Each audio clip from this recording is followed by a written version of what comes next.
ब्रह्म मुहूर्त में पूर्णिमा तिथि के दौरान स्नान करना सबसे उत्तम माना जाता है। पूर्णिमा लगते ही भद्राकाल भी शुरू हो जाएगा। भद्राकाल 13 मार्च गुरुवार को सुबह 10:35 से देर रात 11:26 तक रहेगा। होलिका दहन का शुभ मुहूर्त 13 मार्च गुरुवार को रात 11:26 से लेकर मध्य रात्रि 12:30 तक रहेगा। भद्रमुख का समय रात 8:14 से 10:22 तक रहेगा। भक्तों, अगर दिन में भद्राकाल चल रहा हो तो होलिका की पूजा शाम को शुभ मुहूर्त में ही करनी चाहिए। होलिका का पूजन और दहन हमेशा शुभ मुहूर्त में ही करना चाहिए। अशुभ समय में किया गया होली दहन जीवन भर परेशानियों को बुलावा दे सकता है। अब बात करते हैं चंद्र ग्रहण की। इस बार चंद्र ग्रहण 14 मार्च को सुबह 9:29 से शुरू होगा और दोपहर 12:39 पर समाप्त होगा। चूंकि यह ग्रहण दिन में लगेगा, इसलिए भारत में यह दिखाई नहीं देगा और यहाँ इसका सूतक काल भी मान्य नहीं होगा। दोस्तों, जब भी चंद्र ग्रहण लगता है तब ग्रहों की विशेष स्थिति बनती है। इस दौरान मंगल, सूर्य और राहु आमने सामने होते हैं। हमारे वेद और पुराणों में बताया गया है कि चंद्र ग्रहण के समय देवी शक्तियों का प्रभाव कुछ समय के लिए कम हो जाता है। शास्त्रों में नक्षत्र विद्या के अनुसार होली की रात को सिद्ध प्राप्ति की रात माना गया है। इस रात सकारात्मक और नकारात्मक दोनों तरह की ऊर्जा बहुत सक्रिय रहती है। यही कारण है कि लोग सदियों से इस दिन विशेष साधना और उपाय करते आए हैं। ऐसा माना जाता है कि होली की रात की गई साधना बहुत प्रभावशाली और फलदायी होती है, जिससे निश्चित रूप से लाभ मिलता है। इस दिन किसी भी देवता की साधना सिद्ध की जा सकती है। आज के इस वीडियो में हम आपको बताएंगे कि होली पर किए जाने वाले कुछ प्रभावशाली उपाय कौन कौन से हैं, जिनसे आप आने वाले नए हिंदू वर्ष में खुशियां पा सकते हैं और अपने दुख, दर्द व कष्टों को दूर कर सकते हैं। लेकिन क्या आप जानते हैं कि होली पर कुछ चीजें ऐसी होती हैं जिन्हें कभी भी अर्पित नहीं करना चाहिए। इन चीजों को अर्पित करने से लाभ के बजाय नुकसान हो सकता है। यह वीडियो बहुत ही ज्ञानवर्धक होने वाला है, इसलिए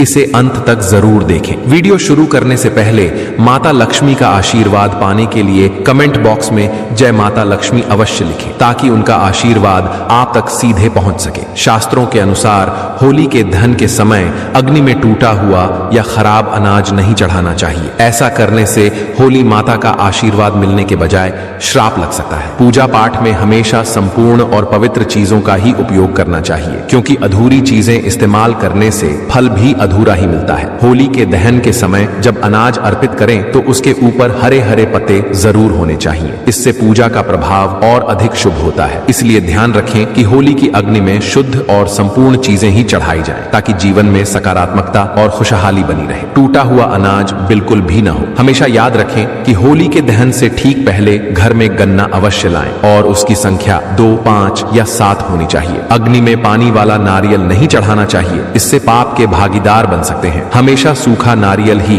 होली की अग्नि में अर्पित करना चाहिए। पानी वाला नारियल अग्नि में भूलकर भी न डालें। जब सूखा नारियल होली की अग्नि में अर्पित करें तो इसे पहले पूरे परिवार के हाथ से स्पर्श करवा लें। ऐसा करने से होली माता जाते जाते आपको धन से मालामाल कर सकती है और आपके कष्टों को अपने साथ ले जाती है। पानी वाला नारियल पूजा के दौरान रख सकते हैं, लेकिन इसे अग्नि में नहीं डालना चाहिए। माना जाता है कि होली माता को घर का भोग बहुत प्रिय है, इसलिए घर में जो भी पकवान बनाए हैं उन्हें होली माता को अवश्य अर्पित करें। लेकिन ध्यान रहे कि गुजिया चढ़ाते समय उसकी संख्या 3 न हो। या तो 2 चढ़ाएं या फिर 5, 11 या 21 चढ़ा सकते हैं, लेकिन 3 नहीं। होलिका दहन में गाय के गोबर से बने उपले अवश्य चढ़ाने चाहिए। इसके अलावा हरा चना, गेहूं की बालियां या कोई भी नई फसल होली की अग्नि में अर्पित करें। इससे घर में अन्न की कभी कमी नहीं होगी। जब बालियां अर्पित करें तो यह ध्यान दें कि वे टूटी हुई या सूखी न हो, बल्कि ताजी और हरी भरी हो। सूखी बालियां चढ़ाने से पाप लगता है। शास्त्रों के अनुसार यदि मासिक धर्म चल रहा हो तो होलिका दहन की पूजा किसी और से करवा सकते हैं। पूजा वैसे ही करनी चाहिए जैसे हमेशा करते आए हैं, लेकिन इस दौरान होलिका दहन के पास न जाएं। आप दूर से ही दर्शन कर सकते हैं और पूजा का फल आपको अवश्य मिलेगा। होलिका दहन में चावल के बने पापड़ और कच्चे चावल अवश्य अर्पित करें। इससे धन प्राप्ति होती है और घर में गरीबी दूर होती है। जो भी पापड़ आदि बनाए हैं उन्हें होलिका दहन की अग्नि में अर्पित करें। इससे घर में धन दौलत की कभी कमी नहीं होगी। माना जाता है कि होलिका दहन से पहले होली की अग्नि में गुजिया अर्पित किए बिना इसे नहीं खाना चाहिए। पहले माता को भोग लगाएं और फिर उसका सेवन करें और सभी परिवारों में गुजिया एक दूसरे को अवश्य खिलानी चाहिए। इससे आपसी प्यार और संबंध मजबूत होते हैं। माता को भोग लगाने से पहले गुजिया को झूठा न करें। जब पूजा समाप्त हो जाए तभी इसका सेवन सेवन करें। हमेशा याद रखें कि माता को गुजिया का भोग लगाने के बाद कन्याओं को भी गुजिया खिलानी चाहिए और उन्हें दक्षिणा देनी चाहिए। इससे नवदुर्गा और माता रानी का आशीर्वाद प्राप्त होता है। गाय माता को भी इस दिन भोग अवश्य लगाएं। गाय माता को गुजिया और अन्य मीठे पकवान खिलाने से कई जन्मों तक सुख समृद्धि बनी रहती है। ऐसा माना जाता है कि गाय माता को भोग लगाने से सभी देवी देवताओं को प्रसन्न किया जा सकता है। इस दिन यदि कुछ और न कर पाएं तो कम से कम गाय माता को भोग जरूर अर्पित करें। इससे होली माता का आशीर्वाद सदैव बना रहेगा। होली का दहन होने के बाद अगले दिन होली की राख घर अवश्य लानी चाहिए और पूरे परिवार के मस्तक पर इसका टीका लगाना चाहिए। इस राख को काले कपड़े में बांधकर घर में सुरक्षित रखें। यदि छोटे बच्चों को नजर दोष लग जाए तो उनके माथे पर इस राख का टीका लगाएं। इससे बुरी नजर का प्रभाव नहीं पड़ेगा। होली की राख को काले कपड़े में बांधकर दुकान के गल्ले या लॉकर में रखने से धन की वृद्धि होती है और किसी की बुरी नजर नहीं लगती। होली की रात को कुछ विशेष उपाय करने से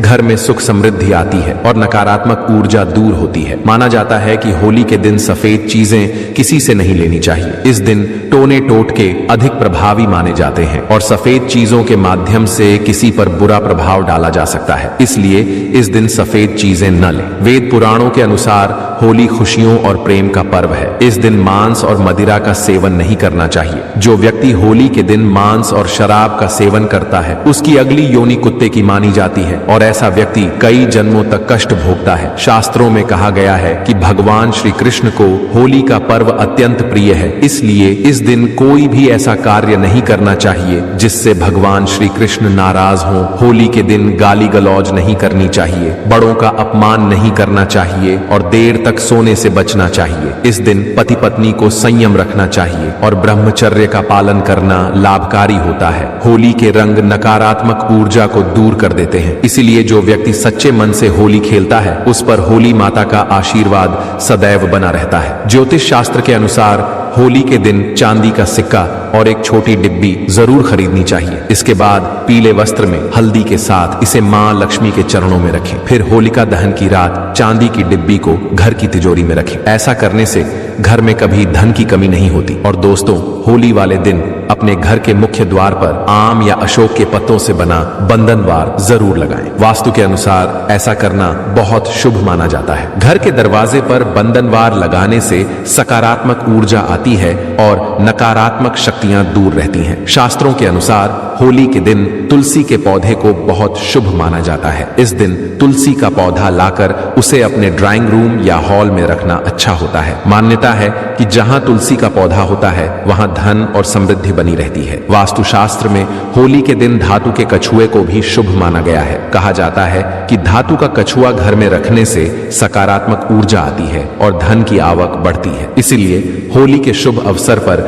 धातु से बना कछुआ घर जरूर लाएं। होलिका दहन की रात वहां की राख लेकर आएं और उसे घर के हर हिस्से में हल्का सा छिड़कें। इससे घर की नकारात्मक ऊर्जा समाप्त हो जाती है। साथ ही होली के दिन सुबह घर के मुख्य द्वार पर बंधनवार जरूर लगाएं, क्योंकि पूर्णिमा तिथि मां लक्ष्मी को प्रिय होती है। ऐसा करने से घर में उनका आशीर्वाद बना रहता है। होली एक पवित्र त्योहार है और इसे सच्चे मन और श्रद्धा से मनाना चाहिए। जो लोग होली का त्योहार सम्मान और सच्चे मन से नहीं मनाते वे भगवान श्री कृष्ण के आशीर्वाद से वंचित रह सकते हैं। अब बात करते हैं कि होली के दिन किन चीजों का दान नहीं करना चाहिए। वीडियो आगे बढ़ाने से पहले माता लक्ष्मी के सच्चे भक्त वीडियो को लाइक जरूर करें और कमेंट बॉक्स में जय माता लक्ष्मी लिखें, ताकि माता लक्ष्मी जी का आशीर्वाद आप और आपके परिवार पर बना रहे और आपको कभी भी धन की कमी ना हो। वास्तुशास्त्र के अनुसार होली के दिन सुहागन महिलाओं को बिंदी, सिंदूर, अलता और अन्य 16 श्रृंगार की चीजें दान नहीं करनी चाहिए। इस दिन नकारात्मक ऊर्जा समाप्त होती है